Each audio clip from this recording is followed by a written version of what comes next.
안녕하십니까. 오늘은 1화편 165 비싸게 사서에 대한 교주님 말씀을 함께 공부해 보고자 합니다.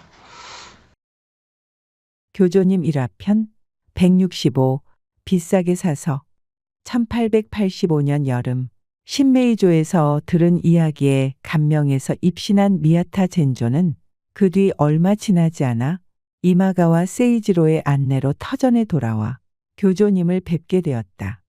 당시 젠조는 31세로 오사카 센바의 시오마치 거리에서 버선 장사를 하고 있었다.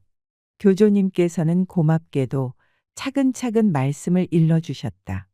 그러나 입신한 지 얼마 되지 않고 신기한 구제를 받은 적도 없던 젠조는 처음에는 세상 보통 이야기를 듣듯이 담뱃대를 손에 쥐고 담배를 피워가면서 듣고 있다가 어느 사이엔가 담뱃대를 놓고 다다미 위에 두 손을 짚었는데 정신이 들고 보니 엎드려 있었다. 그런데 그때 들은 말씀 가운데 상인은 말이지. 비싸게 사서 싸게 팔아야 하는 거야. 라는 말씀만이 귀에 남았다. 젠조는 그 의미를 전혀 알 수 없었다. 그렇게 하다간 밥 먹고 살기는 다 그런 것 아닌가. 농사일은 아시면서도 장사에 대해서는 전혀 모르시는군. 라고 생각하면서 집으로 향했다. 이웃에 사는 이마가와와 헤어지고 집안에 막 들어서자마자 격심한 토사가 시작되었다. 즉시 의사를 불러 치료를 받았으나 효험이 없었다. 그래서 이마가와를 통하여 신메이조의 강장인 이즈스 우메지로를 오게 했다. 이즈스는 젠조의 머리맡에 가서 처음으로 터전에 돌아가 무엇인가 불만을 품은 게 없는가? 라고 물었다. 그 말에 젠조는 교조님께서 하신 말씀의 의미가 잘 납득이 되지 않았다고 고백했다. 그러자 이즈스는 신님의 말씀은 다른 데보다도 비싸게 사서 도매상을 기쁘게 해주고 또 싸게 팔아서 손님을 기쁘게 해주며 자신은 박한 이문으로 만족하게 지내는 것이 장사의 길이라고 깨우치신 거야. 라고 일러주었다. 젠조는 그 말을 듣고 비로소 과연 그런 뜻이구나. 하고 납득했다. 동시에 비록 잠깐 동안 이나마 불만을 품은 것을 깊이 사과했다. 그러는 동안 토사는 어느 사이엔가 멈춰져 신기한 구제를 받았다. 여기서 우리 젠조 선생은 우리들의 신앙의 모습과 많이 닮아 있다라고 생각합니다.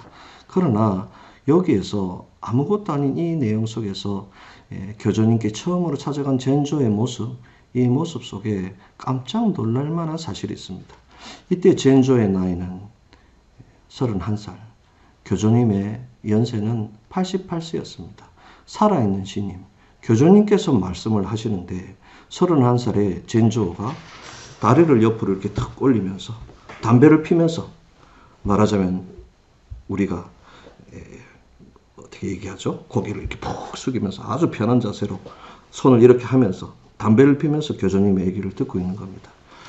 참 저는 이 첫 문장의 얘기를 읽으면서 정말로 감동했습니다. 저희들은 신앙을 하면서 아이고 교회장님 말씀이다. 아이고 대교회장님 말씀이다. 아이고 진주님 말씀이다.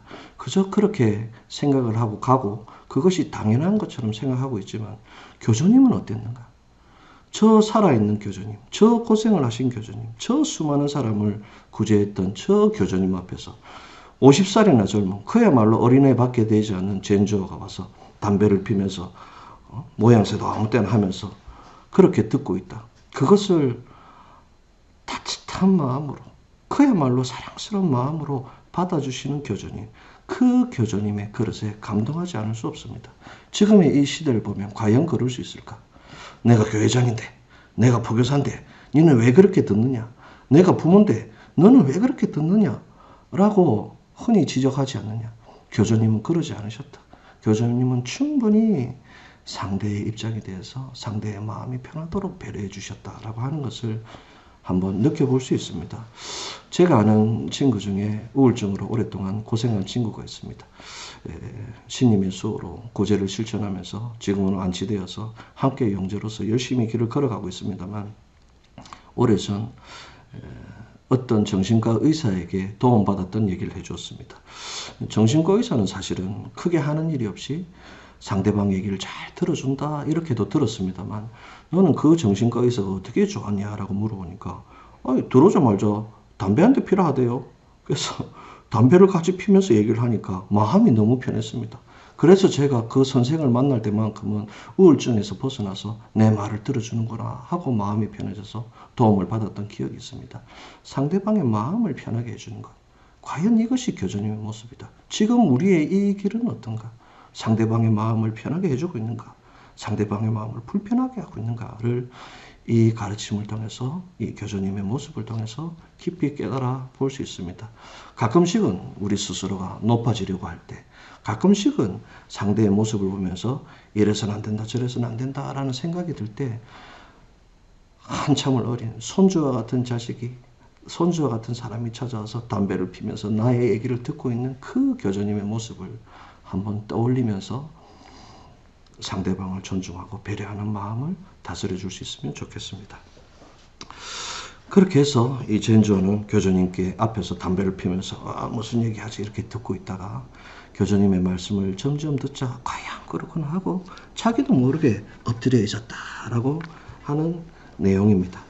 그러나 그 가운데서 하나가 기억에 남았다. 뭐냐니까 비싸게 사서 싸게 팔아라 라고 하는 것입니다. 그러나 이 젠조 씨는 양말 장사를 하고 있었기 때문에, 상인이었기 때문에 비싸게 사서 싸게 팔아라. 그렇게 하다간 밥 먹고 살기는 다 그런 것이 아닌가. 농산일은 아시면서도 장사에 대해서는 전혀 모르시는군이라고 생각을 하게 됩니다. 그것은 당연한 것이죠. 그렇게 교주님은 전혀 모르시네 하고 돌아오다가 토사를 하고 몸이 어려운 상황에서 선생에게 물어보자 그것은 나에게 물건을 팔러 오는 사람에게는 비싸게 사줘서 상대방을 기쁘게 하고, 나에게 물건을 사러 오는 사람에게는 싸게 해줘서 손님을 기쁘게 하고, 그것이 장사가 잘 되는 길이야 라고 하는 가르침을 듣고 과연 그렇구나 라고 깨닫는다고 얘기를 해주고 있습니다. 이 내용을 보면 어떻게 보면 과연 그렇구나 라고 생각을 하게 됩니다. 도매상의 물건을 비싸게 사주면 도매상은 기분이 좋겠죠. 그래서 나에게 물건을 자꾸 좋은 물건을 가지고 올 것입니다.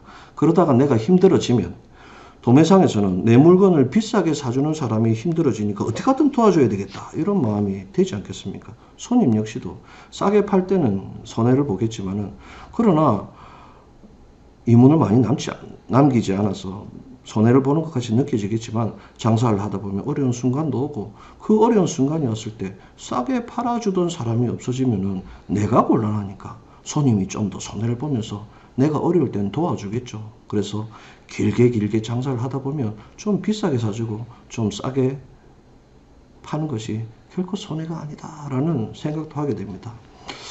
제가 속한 대교회장님도 그렇게 하시고, 저희 상급 원래 상급교회였던 와카가 본교회 전 사모님에게도 배웠고, 저희 어머니, 저희 집사람도 실천을 하고 있는 것이 있습니다만, 신님께 올릴 재물을 살 때는 절대 깎지 않습니다. 왜냐? 비싸게 사라라는, 파는 사람의 상대방의 마음을 기쁘게 하라라는 말씀을 실천하기 위해서 와카가 전 사모님으로부터 저희 어머니나 저희 집사람이 배운 바는 절대 물건을 신님한테 올린 물건만큼은 싸게 하지 마라. 상대방을 기쁘게 해준 그 마음을 가지고, 그 기쁨을 가지고 올릴 수 있도록 해라 라고 배워서 그것을 실천하고 있다고 들었습니다. 이러한 가르침을 잘 생각해보면 어떻게 보면 지금 이 시대에 대형 마트의 사업의 모습이 아닌가라는 생각도 하게 됩니다. 예를 들어서 대형 마트가 시작될 때는 물건을, 좋은 물건을 먼저 좋은 가격으로 이렇게 다 매점 매석을 하죠. 그렇게 해서 처음에는 물건을 싸게 사람들한테 제공을 합니다. 그러다 보니까 다른 경쟁하는 것들이 다 다 어려워지게 되는 거죠. 그렇게 해서 저쪽만 물건을 주다 보면 결국엔 독과점이 되고 주위에는 같이 장사하는 사람들이 남아나기 어렵게 됩니다. 대형마트가 들어서면 전통시장이나 이런 곳이 장사가 어렵게 되는 이유가 바로 여기 있다라고 생각합니다. 그렇게 생각해 보면 교수님의 저 가르침은 지금 얘기하는 대형마트의 최첨단의 그런 사업수단을 얘기하신 것인가라고도 생각을 할 수 있겠습니다만 여기에는 훨씬 더 깊은 교수님의 가르침이 들어있다고 생각을 할 수 있습니다. 백사신앙은 말이지 이라는 부분에서도 이렇게 얘기를 하고 있습니다. 도미타 덴지로가 터전으로 돌아오자 교주님께서는 당신은 어디에서 오셨지요? 라고 말씀하셨다. 덴지로가 저는 효고에서 왔습니다 하고 여쭙자 교주님은 그래요. 효고라면 먼 곳인데 잘 오셨군요 하시고 이어서 댁에서는 무엇을 하나요? 라고 물으셨다. 그래서 예 저는 곤약 가게를 하고 있습니다 라고 대답하자 교주님은 곤약 가게를 하면 상인이군. 상인은 비싸게 사서 싸게 팔아야 해요 하고 말씀하셨다. 그리고 다시 이어서 신님에 대한 신앙은 말이지 신님을 육신의 부부처럼 여겨야 돼요. 그렇게 하면 진짜 신앙이 되는 거예요 라고 가르쳐 주셨다. 그런데 아무리 생각해봐도 비싸게 사서 싸게 판다는 의미를 알 수 없었다. 그렇게 하면 손해를 보고 장사가 되지 않을 것 같았다. 그래서 당시 집터에 있던 선배에게 물어보니 선배는 도매상에서 물건을 살 때는 도매상이 쓰러지지 않도록 울지 않도록 비교적 비싸게 사주는 거야. 그것을 이번에 손님에게 팔 때는 이익을 적게 보고 비교적 싸게 파는 거야. 그렇게 하면 도매상도 살고 손님도 기뻐하겠지. 그러한 이치로 자기 가게도 살게 되는 거야. 이것은 결코 본전을 없애고 손해보는 일 없이 서로가 번창하는 이치인 거야 라고 깨우쳐 주었으므로 비로소 과연 그렇구나 하고 납득할 수 있었다 라고도 얘기를 하고 있습니다. 여기 교주님의 가르침 속에는 우리가 생각하지 못하는 보다 깊은 뜻이 있습니다. 무엇이냐면은 여러분 잘 생각해 보시면 자 도매상한테 비싸게 사주면 좋구나. 도매상은 웃죠. 손님들한테 싸게 팔면 좋구나. 손님들도 웃습니다. 그러나 단지 도매상의 물건을 비싸게 사주고 손님들에게 싸게 팔면 여기에서 슬퍼하고 힘들어하는 사람이 생기게 됩니다. 누굴까요? 제가 산하 순교를 다니면서 이 질문을 하자 장사하시는 분들은 바로 압니다. 누구냐라고 물으니까 우리요. 우리요가 누구죠? 같은 장사를 하는 사람. 예를 들어서 저 도매상의 물건을 내가 비싸게 사준다. 그러면 그 도매상은 좋은 물건을 내한테 가져오겠죠. 다른 가게에는 좋은 물건을 주지 않습니다. 달라고 그러면 뭐라고 그러냐면 저 가게에서는 저렇게 비싸게 사주는데 당신들도 비싸게 돈 내라. 본의 아니게 다른 가게들이 피해를 보게 되는 것이죠. 나아가서 싸게 팔면은 싸게 파는 것은 좋죠. 손님이 기뻐하겠죠. 그래서 우리 가게에는 손님이 많이 오게 됩니다. 그러나 다른 가게에는 이 손님들이 안 갑니다. 왜 안 옵니까 하면은 저 가게는 저렇게 싸게 파는데 당신들은 왜 비싸게 팔아요? 그래서 당신 가게에 안 가는 거예요. 싸게 팔아라 라고 합니다. 즉 같은 업종에서 일하는 사람, 같은 장사를 하는 사람은 힘들게 됩니다. 그러면 싸게 팔면 되지 않느냐? 비싸게 사주면 되지 않느냐라고 하지만 그러나 사람에 따라서 입장의 차이가 있는 것이죠. 예를 들어서 나는 부부가 먹고 살기 위해서 장사를 한다. 그러면 이문이 많이 남지 않아도 됩니다. 그러나 자식들이 많다. 그러면 자식을 키우고 공부시켜야 되는 그런 돈도 많이 필요하게 되는 것이죠. 그렇게 되면 그 사람들은 이문을 작게 남기려 해도 남길 수가 없게 되는 것입니다. 돈을 빌려서 가게를 낸 사람이다. 은행에 이자도 내야 된다. 원금도 갚아야 된다. 그런 사람들은 싸게 팔 수 없는 것이죠. 예를 들어서 내 집이 아니다. 내 집인 사람은 우리가 TV에서 보지 않습니까? 박리담에 하는 가게들을 보면 정말로 많은 가게들이 내가 집주인인 경우가 많습니다. 월세를 내지 않으면 싸게 팔 수도 있는 것이죠. 그러나 월세를 내는 사람들도 있다. 그런 사람들에 있어서 제가 무조건 비싸게 사주고 무조건 싸게 판다라고 하면 옆에서 같이 장사를 하는 사람들은 얼마나 힘들까? 그 사람들에게는 피눈물을 흘리게 하는 것일 수도 있다라고 하는 부분을 우리가 생각해 볼 수 있습니다. 여기에 문제가 있습니다. 항상 말씀드린 것처럼 저 역시도 교주님의 일화편을 쭉 2년 정도 함께 공부를 해보면서 느낀 것은 교주님의 말씀 속에는, 교주님의 가르침 속에는 단 한 사람도 나쁜 사람이 등장하지 않는다. 단 한 사람도 눈물 흘리는 사람이 등장하지 않는다. 어떤 사람도 나쁜 사람이 아니다. 어떤 사람도 슬프게 하지 않는다. 피해를 보게 하지 않는다라고 하는 것이 교주님의 가르침 속에 녹아 있다라고 생각합니다. 저는 교주님의 일화편을 통틀어서 바로 이것이야말로 가장 가슴에 담은 진심으로 내가 반성하고 나날이 잊어서는 안 되겠다라는 가르침이기 때문에 여러분들께 첫 번째 강의로 비싸게 사서라는 일화편을 소개하게 되었습니다. 교주님의 말씀을 살펴보면 교조전에 보면 이런 내용이 있습니다. 한 번은 쌀 창고를 부수고 쌀을 훔치려 가려는 자가 있었다. 그것을 발견한 하인들이 곧 범인을 붙잡아서 고발하자며 소란을 피웠다. 그때 마침 잠을 깬 교주님께서는 하인들을 만류하시며 가난에 쪼들려서 한 짓일 거야. 그 마음이 가였다. 나쁜 사람이 등장합니까? 피해보는 사람이 등장합니까?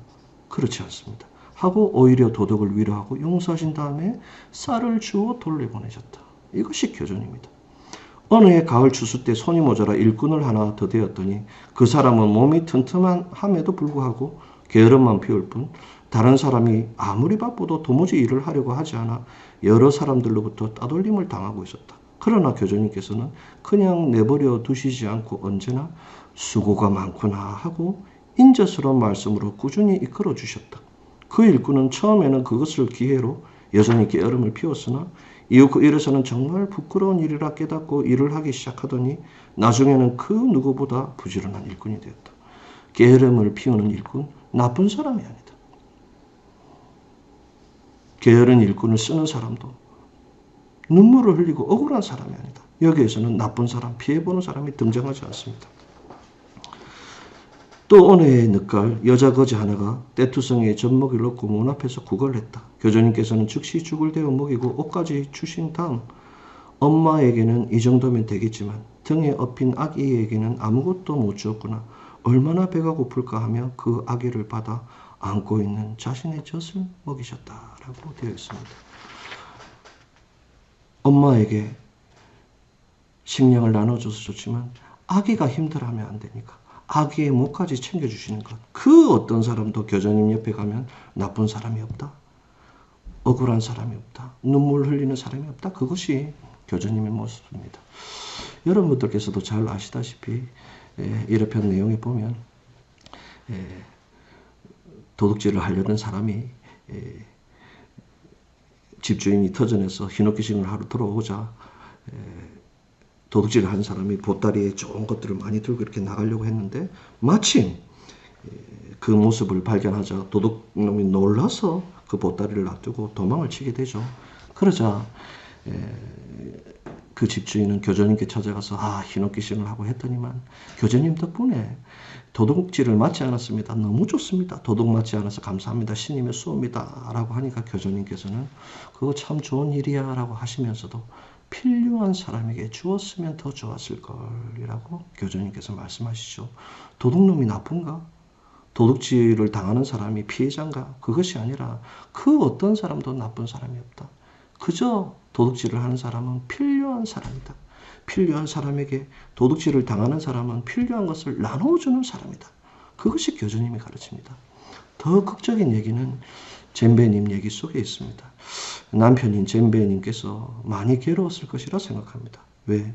자, 네 부인을 신의 현신으로 삼아라. 미끼를 신의 현신으로 올려라. 그러면 세계를 구제하게 하겠다. 이 집터에 모두가 참배하게 만들어주겠다라고 했는데 1년이 지나도 10년이 지나도 20년이 지나도 집안에 가산만 탕진해 나갈 뿐 나중에는 집도 허물고 그야말로 먹고 살 길도 없어질 만큼 어려워지는 그 모습을 보고 잼배님께서도 많이 힘드셨을 것이라 생각합니다. 그래서 술을 마시고 허구한 날 허송세월을 보내면서 괴로워하다가 어느 날 잼배님께서 바람을 피셨습니다. 그 바람핀 여자가 교주님 앞으로, 교주님은 대갓집이었으니까 잡혀온 거죠. 그러면 저 여자는 나쁜 년, 죽일 년, 내 남편을 꼬신 년, 그렇게 얘기할 수 있지 않습니까? 그리고 내 남편은 바람을 핀 나쁜 사람, 나는 부인으로서 억울한 사람. 그것이 세상 상식. 교주님께서는 뭐라 하셨느냐? 그 잡혀온 남편이 바람핀 상대의 여자에게 뭐라고 얘기했냐면 내 남편을 즐겁게 해주어서 감사합니다 라고 인사를 합니다. 물론 지금 상식에 보면 말도 안 되는 얘기다 라고 하지만 그 교주님의 마음만큼은 그야말로 빛나는 것이 아닙니까? 거기에는 바람 핀 사람도 나쁜 사람이 아니고 바람을 핀 상대도 나쁜 사람이 아니다. 그저 내가 하지 못하는, 내가 내 남편을 힘들게 하고 있는데 대신 즐겁게 해줘서 정말로 고맙다라고 하는 것. 그야말로 남을 즐겁게 하고 남을 배려하고 남을 소중히 하는 그 마음이 교주님 마음속에 들어있다라고 생각합니다. 즉 교주님의 가르침을 보면은 그 누구도 나쁜 사람이 나오지 않는다. 그 누구도 슬퍼하지 않는다. 그 누구도 억울한 사람이 나오지 않는다. 그런데 이 일화편을 비싸게 사서 싸게 팔아라 라고 우리가 상도의 원리로 얘기하다 보면 여기에는 말씀드린 것처럼 같은 업종에 있는 사람은 피눈물을 흘려야 된다. 이것은 좀 이상하지 않는가 라고 깨달아 보면 이것은 단순히 물건을 사고 파는 것이 아니다 라고 하는 것을 깨닫게 됩니다. 어떤 얘기냐면 여러분 잘 아시는 유명한 아이마치 분교회라는 교회가 있죠. 터전에 기참을 하게 되면 버스가 200대씩 오는 그런 큰 유명한 교회가 나고야에 있습니다만 그 아이마치를 이룬 초대 교회장 앞에 어떤 신자분이 물컵을 하나 깨었습니다. 예를 들어서 제가 이렇게 이제 물통을 쓰고 있는데 이런 물통 같은 걸 깨어버린 것이죠. 그래서 놀라서 신자분이 돈을 조금 준비해서 죄송합니다. 이것을 컵 값입니다. 이것을 새 컵으로 사주십시오라고 하니까 이 아이마치 초대 새끼네 토요마치 선생은 불같이 화를 냅니다. 컵 값이 이거밖에 되지 않느냐. 예를 들어서 3만 원이면 컵 값이 3만 원밖에 되지 않느냐. 3만 원이면 충분히 새 컵을 사죠. 3만 원밖에 되지 않느냐라고 화를 냅니다. 그래서 놀래가지고 이렇게 충분할 거라 생각을 드렸는데 이렇게 얘기하니까 고개를 숙이고 있으니까 3만 원으로 이 컵을 만들 수 있느냐? 3만 원으로 만들 수 있느냐? 이 컵에는 이 컵을 만들기 위한 많은 사람들의 고생이 섞여 있는 거예요. 컵의 재료가 되는 것을 모아서 그것을 불로 녹여서 그것을 형태로 만들어서 컵을 만들어서 그것을 포장을 해서 그것을 들고 날라서 그래서 여기까지 와 있는 거야 라는 것을 생각해 보면 이 컵에는 3만 원으로 계산할 수 없는 많은 사람들의 고생이 들어있는 거야. 왜 그 고생의 값을 함부로 생각하느냐라고 하는 것입니다. 그래서 그 신자분께서 훨씬 많은 돈을 드렸죠. 예를 들어서 100만 원을 드렸다 칩시다. 여러분 제가 이 물통을 하나 갖고 있는데 이 물통 값을 제가 깼다. 100만 원을 드렸다. 100만 원으로 이걸 만들 수 있습니까? 제가 이걸 어떻게 만듭니까? 이 속에는 그야말로 많은 사람들의 고생이 섞여 있구나 하는 것이 교수님의 말씀이고 유명한 선생님들의 가르침이라고 생각합니다. 비싸게 산다는 것은 무엇이냐면은 이 컵을 만드는 때 들었던 그 많은 사람들의 고생의 값을 비싸게 쳐주는 것, 그것을 얘기하는 것입니다. 예를 들어서 도매상이 저에게 물건을 팔러 온다면 도매상은 우리 가게에 물건을 팔기 위해서 이것이 좋을까 저것이 좋을까 하고 발품을 팔아서 물건을 사러 가겠죠. 그리고 그 물건을 들고 우리 가게에 팔기 위해서 찾아오지 않겠습니까? 자, 그 물건을 고르고 고민을 하는 그 마음의 고생, 그리고 그것을 들고 찾아오는 마음, 그 찾아오는 고생, 원래의 물건값은 이만큼이지만 그러나 당신이 나에게 팔기 위해서 이렇게 저렇게 고생을 이만큼 더했으니 원래의 물건값에 이만큼을 더해서 당신의 고생의 값을 비싸게 쳐서 물건의 값을 드리겠습니다. 상대방의 고생의 값을 비싸게 쳐서 드린다라고 하는 것이 비싸게 산다라는 의미라고 할 수 있습니다. 자, 싸게 판다는 것은 단순히 가게를 찾아오는 사람에게 싸게 판다라는 의미가 아닙니다. 싸게 판다는 것은 무엇이냐면 물건의 값이 이만큼인데 우리 가게까지 저 가게 가면은 좋은 물건을 좋은 가게에 주더라 하고 사람들이 찾아오죠. 나를 생각해주고 여기까지 찾아온 그 손님들의 값을 비싸게 쳐줘서 물건 값은 이만큼이지만 손님들이 찾아온 그 고생의 값을 이만큼 쳐줘서 그만큼을 깎아주는 것이죠. 그러니까 싸게 팔 수 있는 것이다. 즉 비싸게 사서 싸게 팔아라는 말씀의 가운데는 상대방의 고생을 비싸게 쳐줘서 그 값을 준다라는 의미가 있습니다. 그렇다면 싸게 팔아라는 것은 손님한테 싸게 팔아라? 손님의 값을 쳐주는 것이지 손님한테 싸게 팔아라라는 의미가 아닙니다. 무엇이냐면 나의 고생은 싸게 팔아라 라고 하는 것입니다. 즉 나도 고생을 하지만 나도 물건을 팔기 위해서 고생하지만 상대방의 고생은 높이 사주고 내 고생은 싸게, 그렇게 해서 내 고생은 내가 이만큼 고생했는데 그래 비싸게 받아야지가 아니라 나는 아무것도 하지 않았습니다. 당신들 덕분입니다. 당신들이 고생했나요? 라는 따뜻하고 부드러운 마음에 대해서 나의 고생의 값은 싸게 쳐라 라고 하는 것입니다. 저는 선생님들을 통해서 그렇게 배우고 깨닫고 있습니다. 이것이야말로 지금 이 길에서 가장 필요한 것이다. 어떻게 보면 제가 앞으로 교주님의 말씀을 전하는 가운데 있어서도 가장 중요한 것이 아닌가라고 생각합니다. 이 사회는 어떻습니까? 상대방의 고생은 싸구려 취급하고 내 고생은 비싸게 칩니다. 부부 관계라면 어떻습니까? 남편은 내가 밖에서 이렇게 고생하고 있는데, 전통적인 관계에서요. 지금은 둘 다 돈을 벌지만 옛날 같으면 당신은 집구석에 앉아서 하는 일은 뭐야? 라고 부부싸움을 합니다. 집에 있는 사람은 당신이 애를 키워봤어요. 밥하고 빨래하고 얼마나 바쁜데 당신은 밖에 나가서 말이야 놀고 들어오지. 내 고생은 비싸게 치고 상대방의 고생은 아무것도 아니게 생각합니다.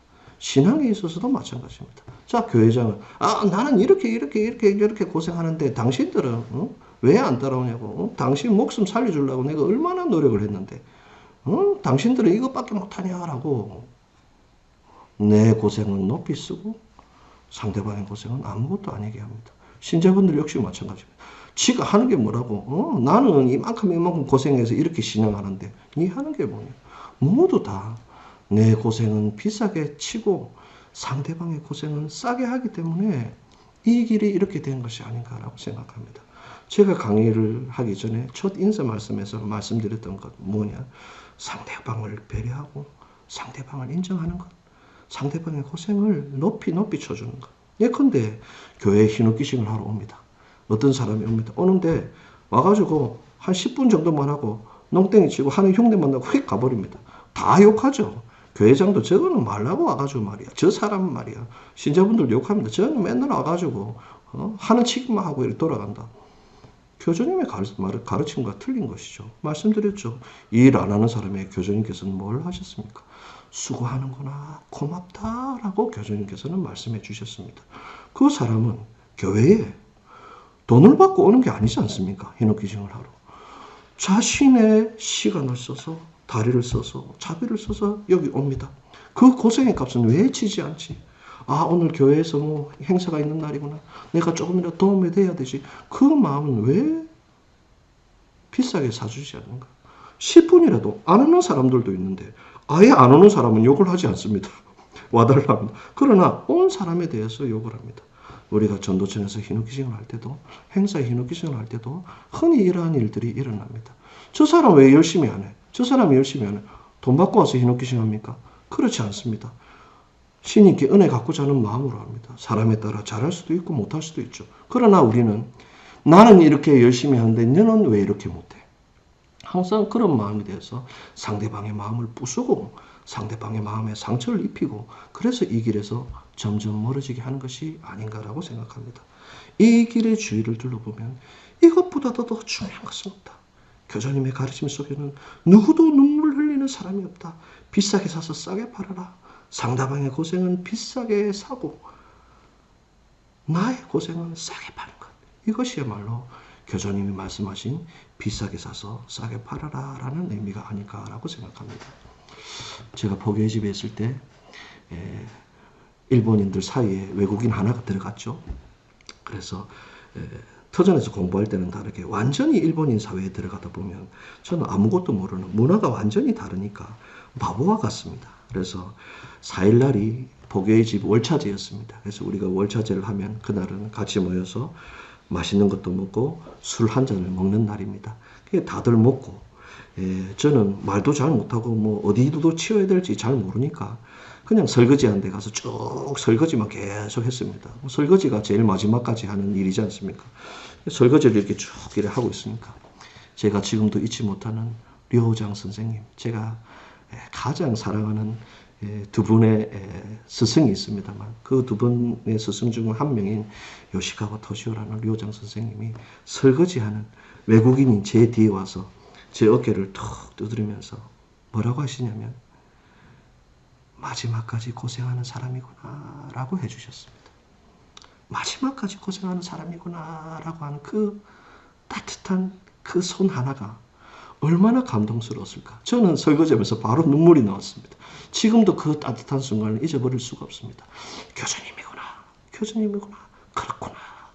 그러한 선생이 있었기 때문에 외국인으로서 저 역시도 부족하지만 복의 길을 조금이나마 흉내내면서 걸어갈 수 있었지 않을까라고 생각합니다. 우리는 이 길을 어렵게 외롭게 신앙을 하고 있습니다. 교회장인 저보다 복교소로 내려가면 또 단위교회로 내려가면 또 하나의 신자가 되면 한 명의 신자가 되면 얼마나 어렵게 힘들게 신앙을 하고 있습니까? 그 신자분 한 명에게 그 복교하시는 분들에게 정말로 어렵게 신앙하고 계시네요. 외롭게 신앙하고 계시네요. 정말로 감사합니다. 정말로 눈이 부십니다. 라고 하는 말 한마디. 저 부산역에서 박자를 치면서 저래가지고 무슨 포교를 하나 라고 생각할 수 있지만 그것이 아니라 저 어려운 가운데서도 저렇게 신명을 전하기 위해서 노력하고 계시는구나. 감사하다. 정말로 고생하시는구나 라고 우리가 상대방의 고생을 비싸게 사준다면, 그렇다면 누구나가 우리가 마치 교주님을 그리워하는 것처럼 나의 고생을 알아주는 사람을 그리워하면서 이 길을 따라가지 않겠습니까? 우리 모두가 그러한 마음이 되기를 바라는 마음에서 오늘의 이 말씀을 드렸습니다. 제가 잘한다고 드릴 말씀이 아니라 제가 이 말씀을 처음 드리는 이유는 저 역시도 뒤에서 욕을 합니다. 저 사람 저렇게 해도 안 되고 이 사람 이렇게 해서 안 되고, 저 역시도 그런 말을 좀 하는 스타일이라서 그렇게 해버립니다. 나도 모르게. 그러나 그때마다 반성합니다. 이래서는 안 돼. 저래서는 안 돼. 교수님은 이렇게 안 하셨어. 하고 반성하는 나날입니다. 저 역시도 교수님 말씀을 따라서 반성하면서 노력해 나가려고, 실천해 나가려고 노력할 테니까 여러분들께서도 함께 상대방의 고생은 비싸게 사주고 나의 고생은 싸게 파는 거야 라는 말씀을 가슴에 새겨서 이 길의 신앙에 깊이 새겨둘 수 있도록 우리 다 같이 실천해 나가서 서로가 상대방을 존경하고 서로가 상대방을 좋아해주고 서로가 상대방을 인정해주는 그러한 이 길의 신앙이 되면, 이 길의 모습이 되면 오라 하지 않아도 많은 외로운 사람들, 이 길에 힘든 사람들 또는 세상에 힘든 사람들이 따뜻한 부모의 마음을 찾아오지 않을까라고 생각합니다. 여러분, 부모라는 것은 그렇죠. 자식은 부모에게 효도를 하지 못합니다. 그러나 30년 동안 불효하던 자식이 마지막 1년 동안 감사합니다 라고 부모에게 1년 동안 효도를 하면 그 부모는 내 자식을 어떻게 얘기합니까? 효자라 얘기합니까? 불효자라 얘기합니까? 그것이 아닙니다. 불효자라 얘기하지 않죠. 부모라는 것은 작은 것을 해도 내 자식이 해준 것을 고맙다, 훌륭하다라고 생각해 줍니다. 그러나 부모는 자식을 위해서 온갖 것을 희생하며 다 살죠. 그런데 부모는 자식에게 어떻게 얘기를 합니까? 내가 이만큼 고생했으니까 너는 내한테 대가를 바쳐라 이렇게 얘기를 합니까? 그렇지 않습니다. 바로 비싸게 사서 싸게 팔라는 것은 교주님의 마음, 즉 어버이의 마음입니다. 어버이라면 자식에 대한 나의 고생은 아무것도 아니야 당연한 거야 라고 치는 것이고, 자식이 나한테 해주는 자그마한 것은 고맙다 감사하다 라고 해주니까 부모입니다. 그래서 자식이 부모를 그리워하는 것, 그래서 이 길은 어버이 마음의 길, 우리의 신님은 어버이 신님이라고 깨달아 볼 수 있습니다. 우리 모두 어버이 마음을 본받아서 함께 걸어나갈 수 있으면 좋겠습니다. 경청해 주셔서 대단히 감사합니다. 댓글 많이 남겨주시고 좋아요, 구독도 잘 부탁드립니다. 감사합니다. 이 부분 다시 해도 되죠? 네, 다시 하겠습니다. 컵을 만들 때 그 컵을